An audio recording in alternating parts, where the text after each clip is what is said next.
Hey, Crawlspacers, we're here with one of my favorites, Mark Bagley, at the Tulsa Comic-Con. Mark, the first time in Tulsa? Yes, the first time in Oklahoma. Oh, right. Yes, I am in Oklahoma, right? You are. You're close to Missouri, which is where my home is. So. Let's talk a bit about your origins with Spider-Man. When did you first see the character? Talk about it. God, I don't know when I first saw him. I fell in love with comics when I was like 9 years old. First comic I ever saw, we were coming back from Japan, driving through the Southwest with no air conditioning.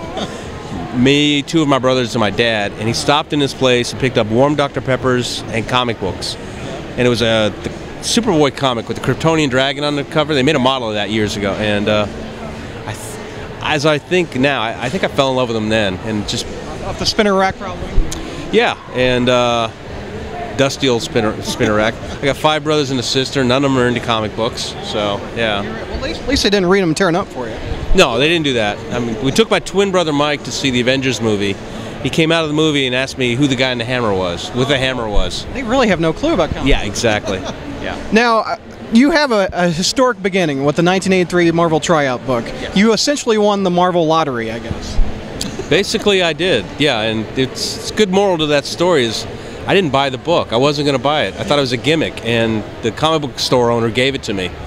And I was 27 years old and about ready to quit trying to get in. And so the moral of that story is, kids, that if you get a shot to do what you want to do for a living, you take the shot and you be ready for it. And because I've been sending in samples for years and not getting anywhere. So I remember the ad in the comics was half of the page drawn, and you filled out the bottom half, or how did that work?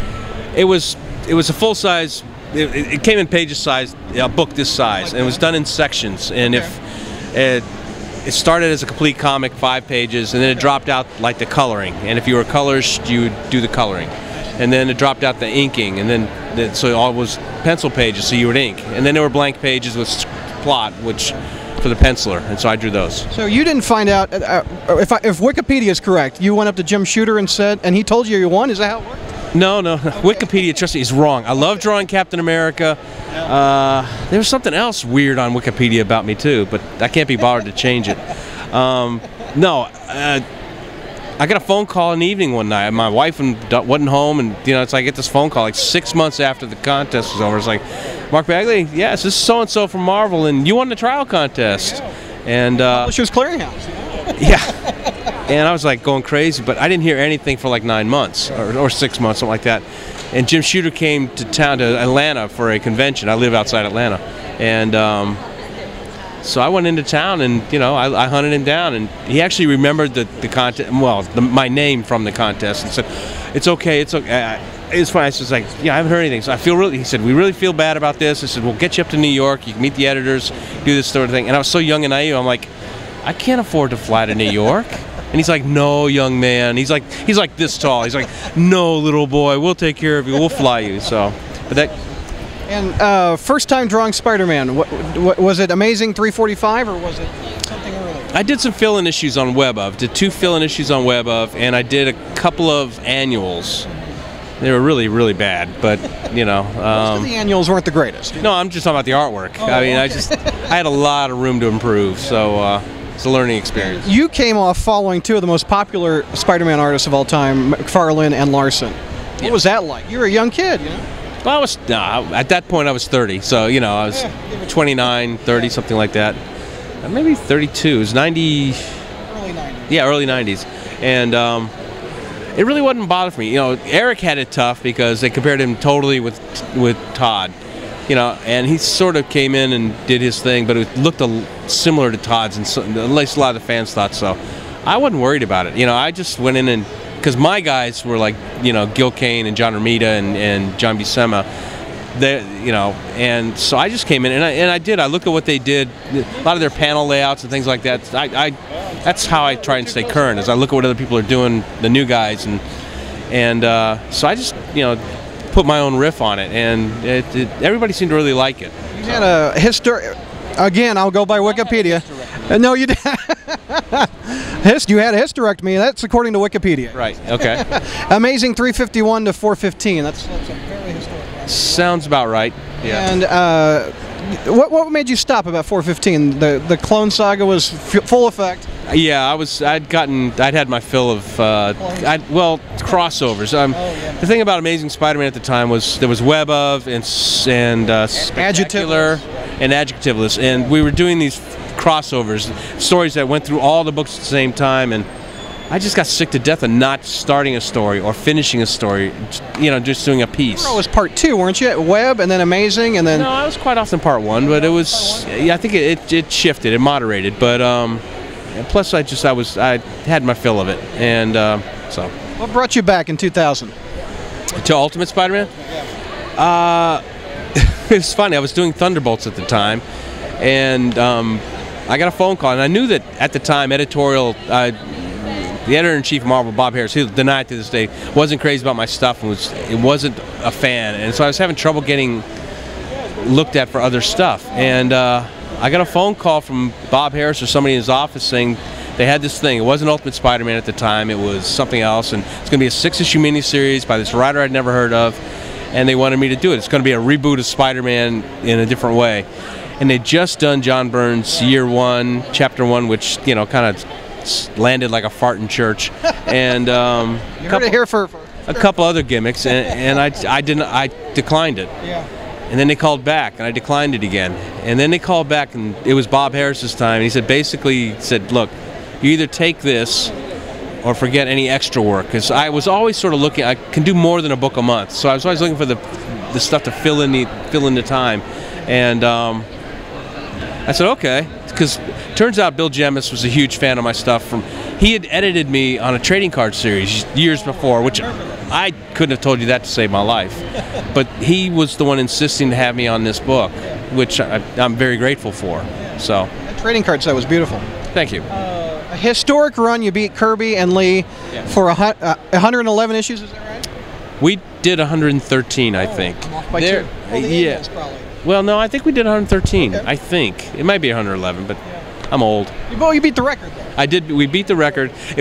That's a funny story. It was like, I'm on the book because I love it. I was on it that long because I love working with Brian, and it was just I was having fun. And so around issue 55, 60, people started making this noise about this record, and we didn't think about it. We didn't care about it. And around 75, 80 people started seriously talking about the record, and I started to get interested in it. And around issues 95 through 100, I'm like, I'm at this point I'm in my late 40s, early 50s, and I'm like, I could get sick, I could croak, something could happen, and I really wanted the record. So by the time we got it done, we were very proud, very happy about it.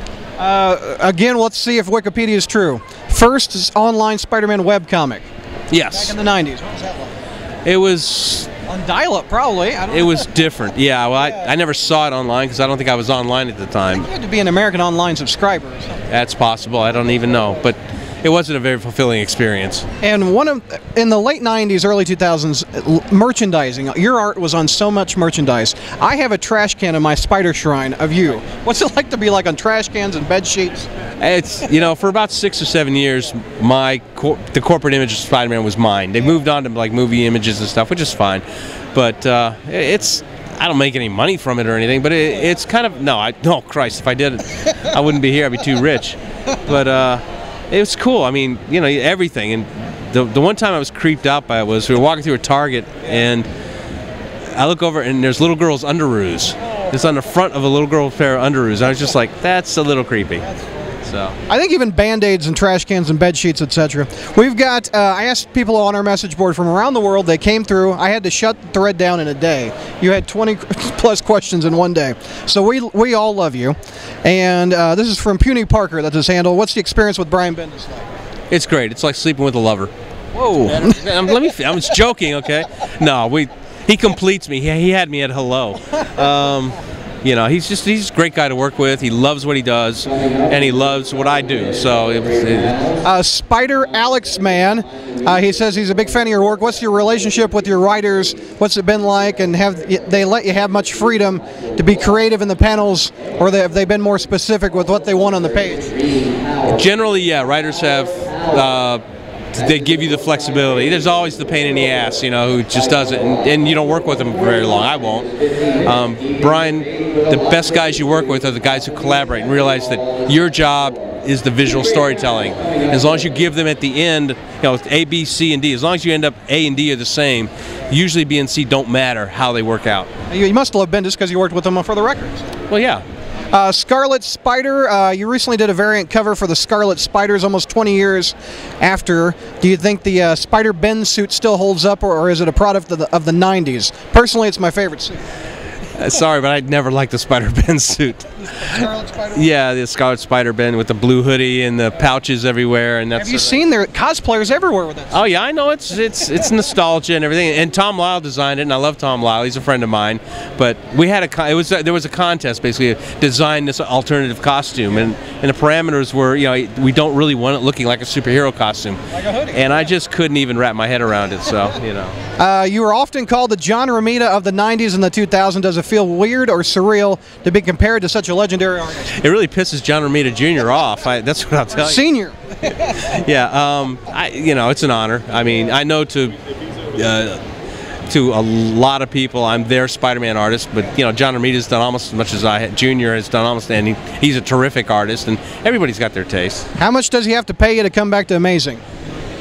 I'm getting a hankering to draw Spider-Man. It's been a long time, and my art's changed, and it would be interesting. So they would have to pay me what they usually pay me, I think. Yeah. Have is from Austin, Texas. He says, what do you prefer drawing more, Amazing Spider-Man, Adult Peter's World, or Ultimate Teenage Spider-Man? Drawing is drawing, so I like them both. The nice thing about Ultimate Spider-Man was the freedom of drawing them my way and not having to worry about these giants who've gone before me. How much input did you have into the look of the Ultimate Gwen Stacy, and what were your thoughts on taking her in a different direction than the classic? The input was I knew it was Gwen Stacy, and we wanted her blonde. So I actually, when my initial character sketches, I think they're in some of the trades, was that she's a really young Madonna before she got skanky. You know, kind of the long nose, the straight face. You know, yeah, maybe early 70s. I don't know. She's only 15. Adam S. from San Diego, California. What's your favorite Spider-Man moment or issue that you've drawn? You know, it's hard to pin that down. It's apples. You know, I did a couple issue Morbius arc that was fun. The death of Ultimate Spider-Man I thought I was kind of on my game. The scene in the Fallout where Aunt May's going in St. Patrick's Cathedral and runs into a little girl with a burn on her face. Well, that's my granddaughter. Oh, really? She doesn't have a burn on her face, but you know, she's there, and to make her look sad, we told her well, I didn't tell her, my daughter told her that her birthday party was canceled because we were trying to take pictures and she wouldn't look sad because she's a goon. So it's Michael Reed, but well, I highlight he loves you basically. And he says he's an upcoming artist in high school. Is there any advice or courses or schools you could recommend to prepare for the future?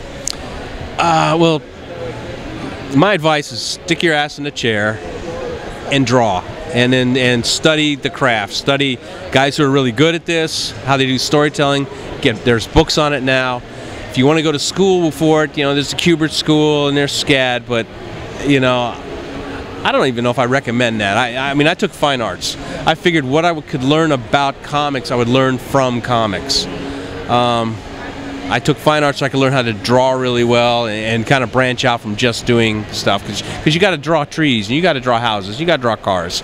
And I see guys that come out of SCAD, and there's some really talented guys, but I see SCAD and Kubert School and stuff. They have to get people to pay them money, so they got to get people in their schools.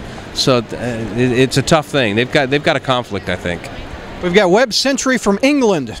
Which villain do you think is Spider-Man's greatest foe, Norman Ock or someone more offbeat? The IRS, maybe the NSA. They get us all. Maybe the NSA. We've got Big Johnny's a local. Do you have any influences that inspire you? Yeah. Nobody. Everybody. I mean, you know, I look around at guys who are good, and the guys when I was younger, you know, it was John Buscema, Gil Kane, and John Romita, and you know, Jim Starlin, and Mike Zeck down the hall there. You know, now I look at guys like Copier, and I look at guys like Stuart Immerman, and I look at guys like Jim Chung, And I try to see what they're doing that works, because it's so modern and so new, incorporating what I do, so I stay that way, you know? So. Lava 121, because the other 120 handles are taken. Lava? You're teaching me how to read. That is lava, isn't it? He capitalized the V. It threw me off. It didn't take much. Hey, Bags, what's your favorite Ultimate story you penciled? Any future plans on working on the webhead? I think we did this one already, but no, I love the Clone Saga. I thought that came up fairly well. I was on my game then. You know, as an artist, you know, sometimes you're good, sometimes you're not so good, you know, and I felt like I was doing pretty well then. Lockdown, which writer gave you the most freedom in their scripts? Well, that's kind of like we already answered that one. Yeah, we did that. Yeah. Enigma, anyone left on your short bucket list of creators that you've yet to collaborate with, and what's it like? What's it with the way you draw Venom? He loves your Venom. It's not a short list. I mean, the one thing about having really long runs on books is you don't get to work with a ton of different people. So, you know, Dan Slott and just, you know, now I can't rattle off names, but just a lot of people. We have Cheese from Hollywood, California. What's your Chizzy? I'm sorry. What's your what was the creative thought process when you started designing the Ben Reilly costume? You said Tom Lyle. Tom Lyle designed it, so. You're just associated with it, and you don't want to be associated with that hoodie. Yeah, well, you know. There you go. And Tyson says, how do you feel when characters you've co-created get reinterpreted visually? It does. I don't lose any sleep over it. You know, I don't own the characters, and you know, everybody has a right. Although, to be honest, I'm not crazy about the new Spider-Woman costume. You know, the Ultimate Spider-Woman. I really like that red and white costume, but you know, it's the business. We're on question 15 of 20. We're almost through the end. We're going through. Big Al. What was it like working on Amazing Spider-Man 400, and what did you think of Aunt May coming back? That was a great issue. Jim DeMatteis did a wonderful job writing it. I did my best to draw it. There's a couple pages I'm really proud of in that issue. John Romero did change a whole bunch of faces in the bullpen, which he needed to change. And I'm really pissed off that they brought her back that quick. And the fact that they brought her back, that she was an actress that was like, I was like, yeah, shoot me, John Byrne, please.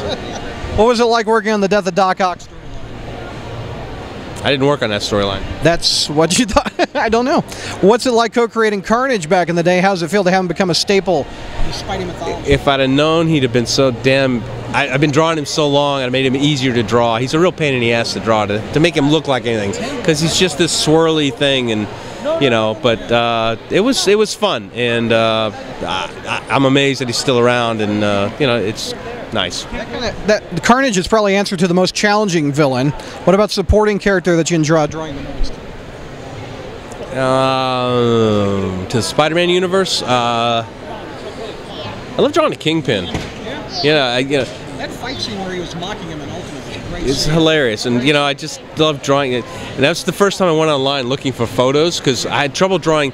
It's different when you're drawing really heavy people. Yeah. It's the neck and everything's different. I was having real trouble. I didn't just want to do what John Romero was doing. So I wanted to find my own way. So I thought, hey, there's this new thing called the internet. We just got online, and so I typed in for images, Fat Man. The third image that came up, because there was no filters or anything back then, was like something horrible that I won't talk about. So it was scary. What's the thought process behind the redesign of the Green Goblin in Ultimate Spider-Man, where he became a literal goblin monster? Oh, I wish I could go back and redo that. The first issue, well, the first arc, I wasn't getting what Brian was going for. And so I put him in like this like costumey looking thing with a belt, and the, you know, and Brian, that's not what he was going for. And I mean, I went through sketches and sketches and sketches, but I was sort of locked in on my headset, my idea, and but people seem to like it, so that's what counts. And we ended up with him basically just naked and flaming anyway, so you know. Last question from Extreme Spider in New York City. He says, back in 2000, he helped give birth to Ultimate Spider-Man, the main title of the Ultimate line. How do you feel when you were asked to come back and kill off Peter Parker? And what are your thoughts on the apparent resurrection currently happening? I was honored to do it. I mean, it was like, if they were going to do it, I was honored that they wanted me to do it, because it was going to be a really big deal, and Brian was going to write it, so it was going to be really written well. And the funny thing about him coming back is, all right, so I'm still reading. That's one of the few comics I actually still read is Ultimate Spider-Man, and I read that thing in the first issue where he shows up, and so I text Brian, because you know, Brian's busy. We don't talk that much on the phone. I says, So is he really back from the dead? He texts me, and he almost never texts me back immediately, but he texted me back almost immediately. You really want to know? And I text him back, yes. And he goes, I'm not telling you. So to this day, I don't know. Appreciate you talking to us. What's coming up in the future? You're currently penciling Hulk. Currently penciling Hulk. I got about 3 more issues to draw of that, and then I'm doing something involved with the Secret War thing coming up, which I can't really talk about. So the Hulk is a limited run. It's not going to be a long term. I'm afraid so. I'd like to stay on, to be honest with you, but they're blowing everything up. Everybody's going everywhere, so you know. One of my favorites. Thank you for the commission. Thank you for taking the time.